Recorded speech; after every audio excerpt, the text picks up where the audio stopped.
Hello. By the way, if you're seeing this, I'm recording this late Tuesday night in Mountain Time. But for you guys, it will be Wednesday, which means a week has passed. It's time to talk Code Lyoko. Aelita Diaries episode 2. Now, first things first, a little bit of house cleaning. Slash Arbiter, aka Tyler, will not be joining me this week. He's had a rough and really busy work week and could not find the time to be in podcast format this week, so it is strictly myself. So, in cases like this, you will get a more traditional review from me. Meaning, this is typically how I do my reviews. So, I hope it's not too much of an issue. And, of course, we hope to have him back for Seeing is Believing next week. But as far as TeddyGodzilla is concerned, this is the first proper episode of the show. The way we were introduced to it. Now, if you had watched Xana Awakens beforehand, this episode, because of one bit of dialogue, connects perfectly to it. But if you are watching it as a true first time,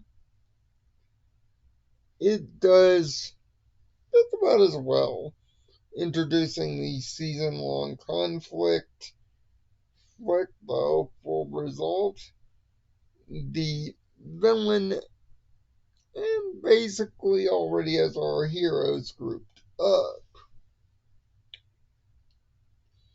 Now, of course, the episode starts with a camera shot, but not of a character we know. Meet Tamina and Millie Zoyev.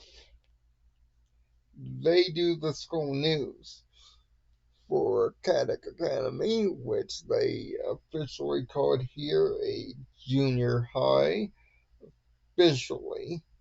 But it's more like a 6th grade through through high school boarding school, which is more accustomed in Europe, by the way. This show is set in France, by the way. So, schools like this are more common, but school news are pretty common. Full disclosure and a little bit of mind baseball here.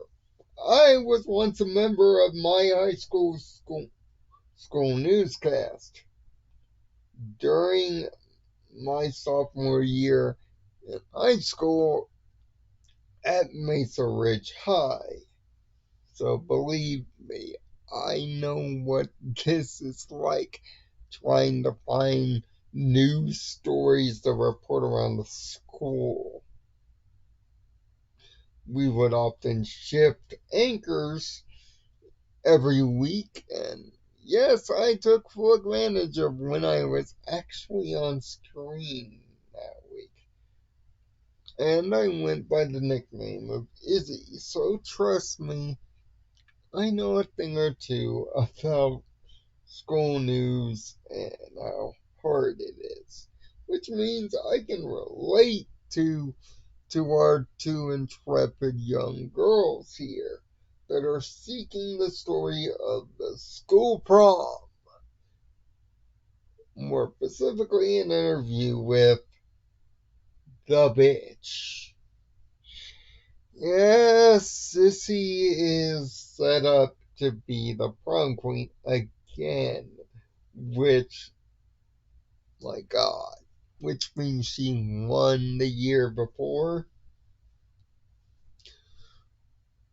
Well, Sissy ain't having that. So much so that Herb does the old get that camera off my face routine, and then she proceeds to coldly, unnecessarily put our reporters down, not only for their work, but because of their young ages. More specifically, Millie is the target of her venom.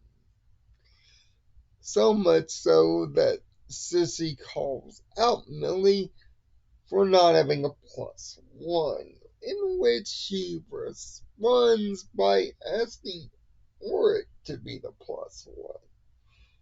Oric and the gang are setting up decorations in the gym for the prom that will go on later that night. Oric, in the nicest way possible, declines. Sissy takes this as another opportunity to fling an insult and sends Millie out the room crying her eyes out. Scene transition happens, and we get a Aelita and Jeremy conversation.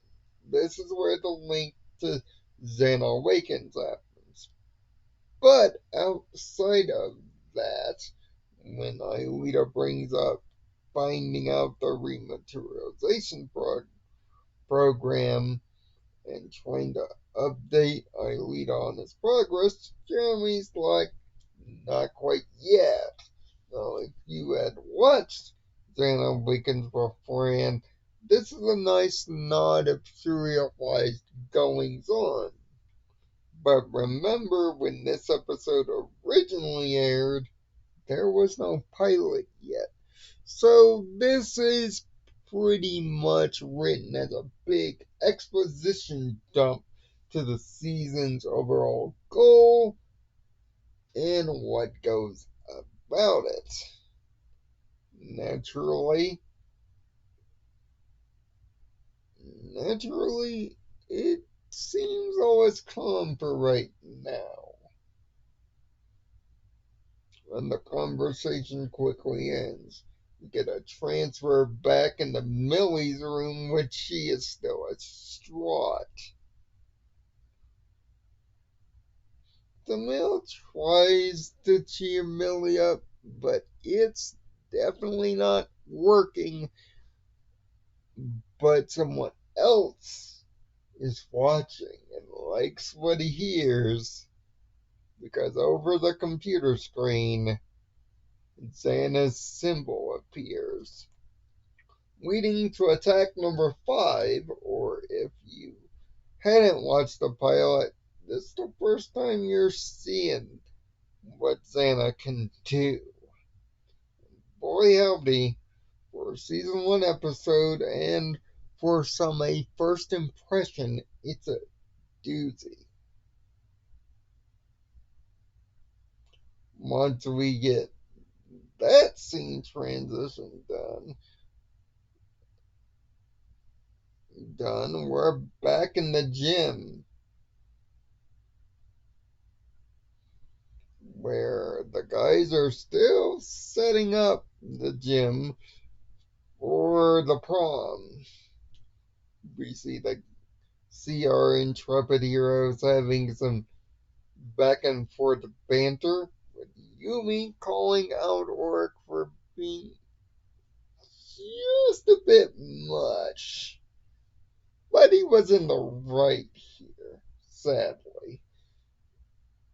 It just didn't work out. I'd get the joke off on Sissy's behalf about being in our own world. Haha. This is kind of how Oz comedy works. Cheap one-liners at the expense of somebody else's misery. Some of these lines actually are funny. Some of them, in retrospect, are cringe.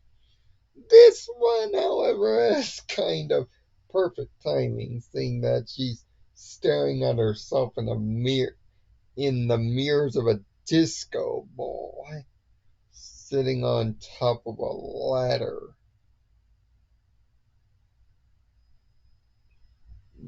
But lo and behold, we see Millie again at the garden shed, which is illegal, talking to her teddy bear, which is a typical young kid trait. Talking to teddy bears, stuffed animals, imaginary friends. We've all done this at some point. But Santa takes this as an opportunity, and soon after she leaves, he possesses the bear. Thus, our titular attack and our setup. Blinking lights are often the call of Santa's presence, and a still to this day bone chilling instrumental. Even to this day, the Santa instrumental still gets me chills, and every time my lights blink, even in the slightest, I flinch a little bit. Yeah, that's how much this thing has infected my life, even in the real life. He doesn't take long to make his move, though, as Sissy prepares to go to the prom, and we get one of the more uncomfortable notions about this episode. One, it's a pseudo fan service scene with a 12 and 13-year-old. For some, you might find this somewhat uncomfortable. For other situations, that's up to your discretion. As we see Sissy picking out her clothes and even setting up music and getting undressed as she's talking about Millie and Tamil again and how young they are. Now she's the diva of the school. But she's also got a peeping Tom, which is often used to set up these kind of uncomfortable scenes here. Santa, possessing the bear, manages to wreck Sissy's makeup setup and manages to scare her for a bit. And that's about as far as it goes. John Luke does his best fatherly impression and comforts Sissy. Meanwhile, Jeremy and the group observe Sissy's room and take it as a short circuit. Too many things plugged in. But we also get a slight at Jeremy about a brain stimulator. That is actually a better joke than the one before it. I will state. Meanwhile, Millie goes back to the shed to try to recover her teddy bear and finds out it's gone. Jim Morales, unfortunately, catches her in the act. And this is when we find out that, for at least the young kids, it's not proper and legal to be at the garden shed. Millie, still ticked off about earlier, does the stupid thing, to be honest, and verbalizes back at Jim, which gets her and Tamil grounded from the prom. No story, no nothing. everything is lost, which is totally not what they were expecting. Now, of course, we head back to the gym, and final setups are taking place in which Jeremy is present here. They start suspecting Xana, but they don't confirm it outright. But this is where we find out a piece of information about Yumi. She's a day student, meaning she goes home at night. Yumi's home life is going to become the subject of many episodes along our journey, and this is the first notion of that here.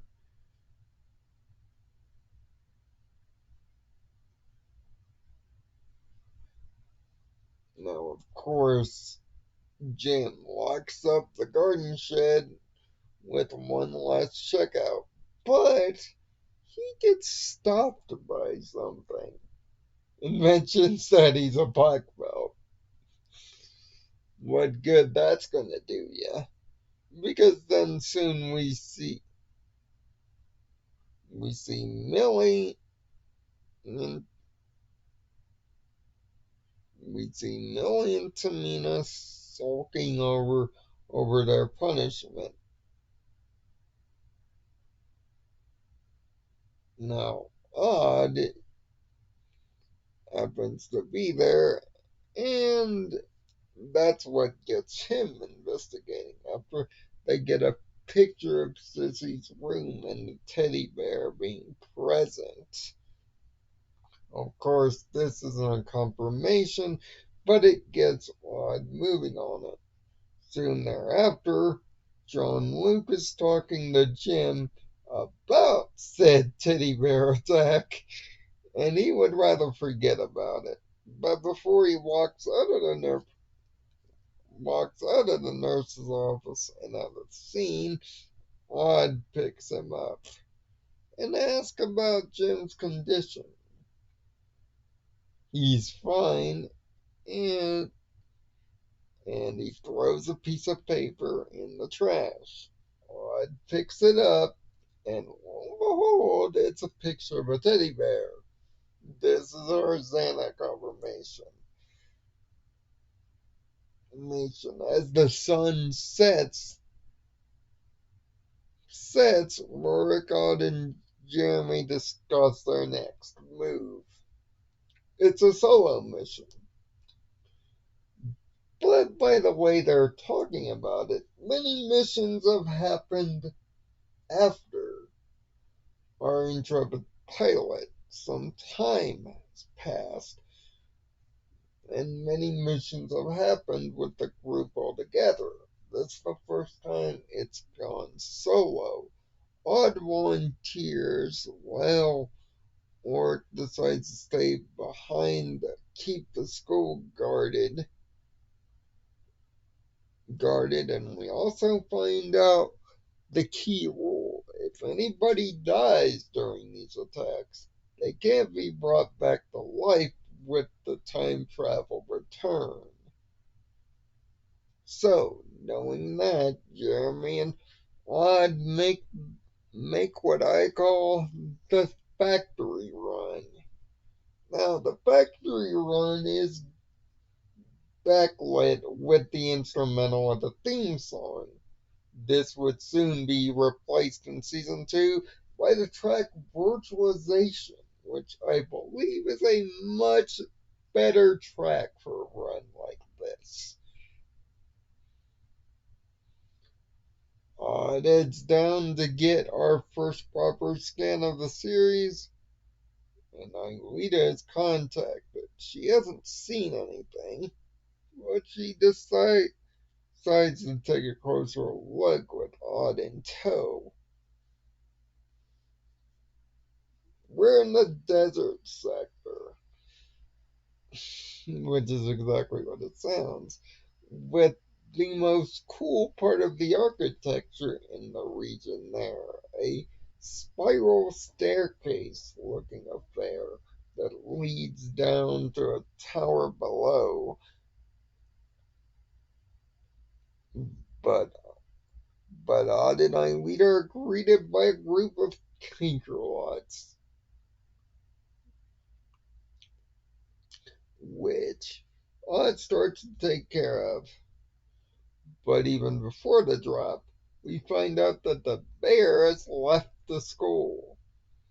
Aelita makes note that if it's under Xana's control, the anger will get worse. It will start to go after anybody, especially mortal enemies. Which leads Auric to go to Yumi's house, which he was supposed to anyway, by the way. But now he's there in a mad dash to beat the bear before the bear gets there, which he does. As Odd is dealing with the Kinkerlots, even interrupting a nice hot bath, unfortunately for Yumi, but just in time, mind you, because the bear ends up right at the doorstep, doing his best Godzilla impression, wrecking cars and breaking glass just by walking by it, which means it's got a electromagnetic effect. That would be the only reason the glass would even break.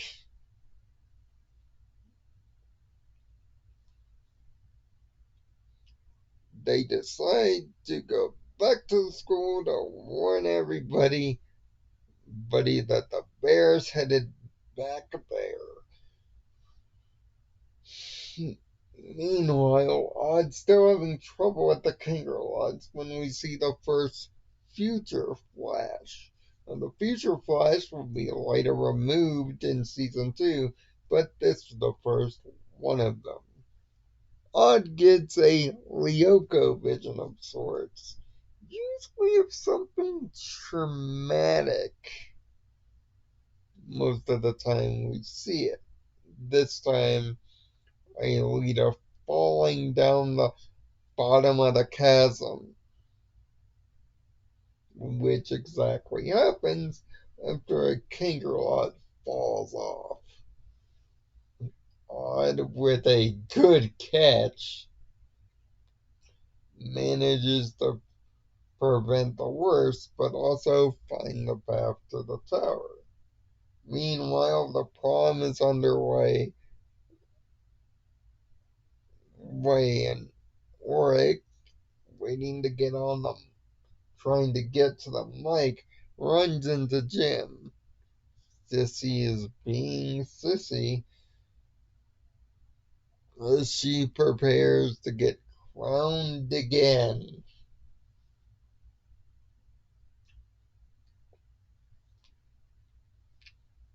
Auric manages to get to the mic. Meanwhile, Odd's got to deal with what he calls an old buddy of mine, which is another confirmation that other Lyoko battles have happened off screen, in which they've run into the most fearsome of Xana's monsters to this point, and the most powerful until we get to Season 2, the Mega Tank. A big Gantz-like ball that can self-propel itself, that is completely shielded until it opens its center to fire a huge area effect laser that goes about 15 yards at a 90-degree angle. But this thing packs a punch, unlike the Kinkerlots that are 10 per life hit attack. This thing, however, hits at 50, and that's all the life points that Odd has left. Meaning he's got to defeat the tank or the bad guys win. Meanwhile, Oric gets to the mic and warns of the bear. Sissy thinks it's a joke, but Jim is verified here. Also, reconfirming the earlier scene in which he was attacked by the bear. This, however, leads to my favorite scene in the episode. Sissy not believing a goddamn thing that's happening here says, and I quote, "A giant teddy bear. Why not King Kong while you're at it?" At the minute this line is uttered, the bear rips open the roof and stares a hole into Sissy, as almost to say, "Oh, really?" or "Surprise, MF." Now the school is terrified by it as the bear looks to ruin more than just a prom. Meanwhile, Odd's doing his best to dodge, but he's running out of time and options. Manages to uses agility just enough to plant himself on top just before the mega tank can fire, hitting the Lyoko symbol target and destroying the tank. Aelita enters and deactivates the tower with our show's title. And the bear stopped. Now, yes, Aelita does take her sweet time getting up here. I actually did a clock mentally in my head from the minute she starts walking on the platform.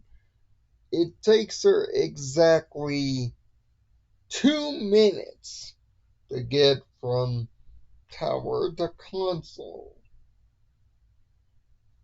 Meaning if this was going in real time, the bear would have taken Oric and Yumi probably out. But thanks to the magic of TV, the bear is defeated. The return to the past is used and the scene is reset.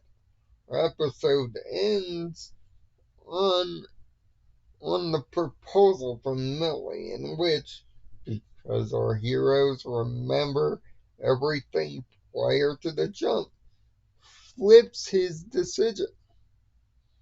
Odd is going with Yui, oddly, which is a payoff of an earlier joke in the other timeline.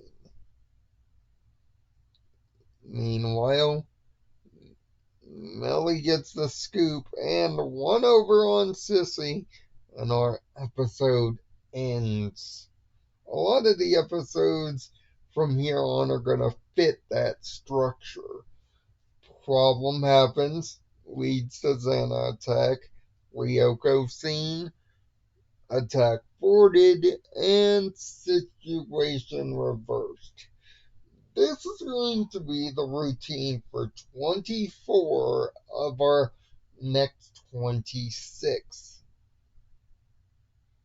But this establishes our status quo here.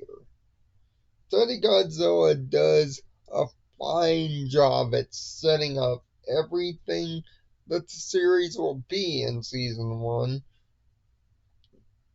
While ironically giving the series its first of many iconic moments due to how effective the bear is used here as a Santa attack.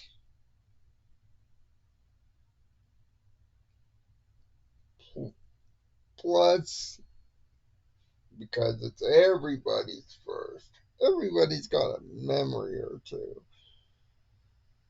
Now, get this. I first saw this episode after season 1 had concluded on a run back in 2002. I've rewatched this episode, probably including this one, 9 times. So I know this episode like the back of my hand. It's probably going to be one of the easiest episodes to review here, whether I'm with August or without. But this episode is really a great start. Doesn't hold up after scrutiny with its fan service scenes and some of the outright gaslighting and bullying that happens here. But the attack is effective and dangerous looking, and a few of the jokes are nice. The Lyoko battle this time is decent and really shows off what Odd can do. It's really an odd introductory episode without being focused on him. All members of the group are shown well, and even characters like Jim, John, Luke, and even Sissy are well characterized here. It's a strong start, oddly enough. That's why it was. It's a 5 out of 6 from here. The episode certainly starts the series on the right foot, but the episode next week is not so lucky.